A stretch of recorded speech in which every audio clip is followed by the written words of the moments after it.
I had a beautiful core group of friends, but it started out slowly because I was a country girl coming in the city, and you think, oh, big city. I'll tell you what big city looks like. Population 450, that's a big city, with a class size of, I'll round it up, 22. And when I said 450 population size, that may be counting a few dogs and cats along the way. It's a very small town, a beautiful upbringing.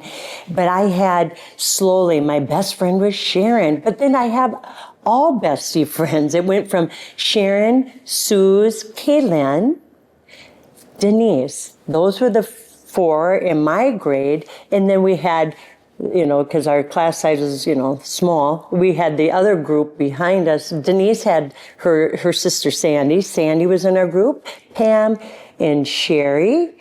And we also had Kalin in our top group. But anyway, that was what you call the Wildcat girls. And we were very eclectic. We came from different backgrounds, obviously. Sharon was the preacher's kid. But we were together forever in everything. And we had the most beautiful, I'm going to cry talking about this, huh? These are my soul girls, okay?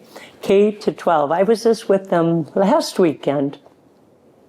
And we buried two of my buddies, Sharon, the preacher's kid, and Sam. Anyway, we are still getting together, and the memory goes on. The legacies goes on. They died young in their 50s here.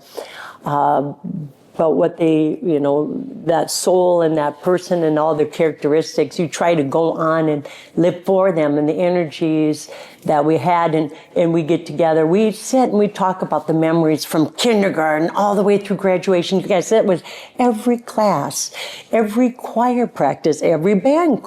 If you were on the yearbook, you did it all in a small town. You didn't just play one sport in the fall.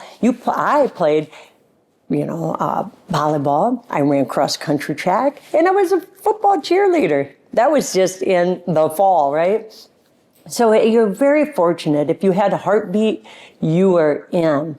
And everybody just cheered, in our Wildcat core group, and in a small town, everybody really cheers you on, because there's no backup team or another 5 people that can get in with you or help you out or for you.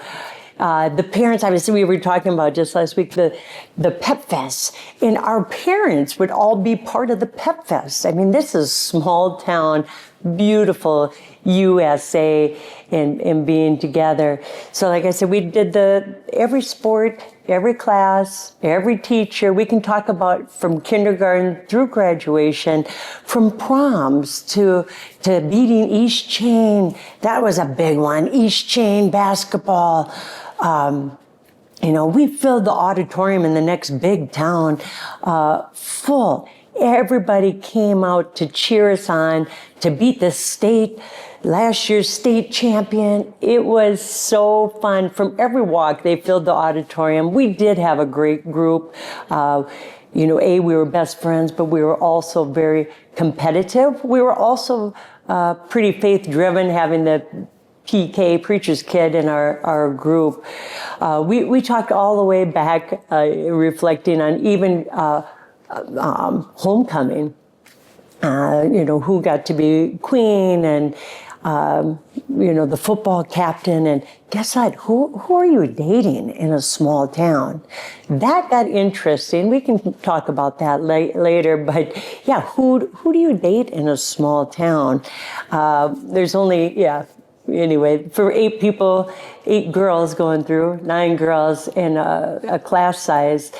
So that was always interesting as well, dating in a small town.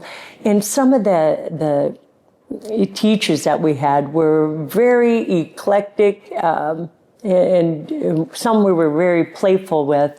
And I remember one where the preacher's kid sat a tack on the band director's chair. Yeah, I'm calling you out, Dish.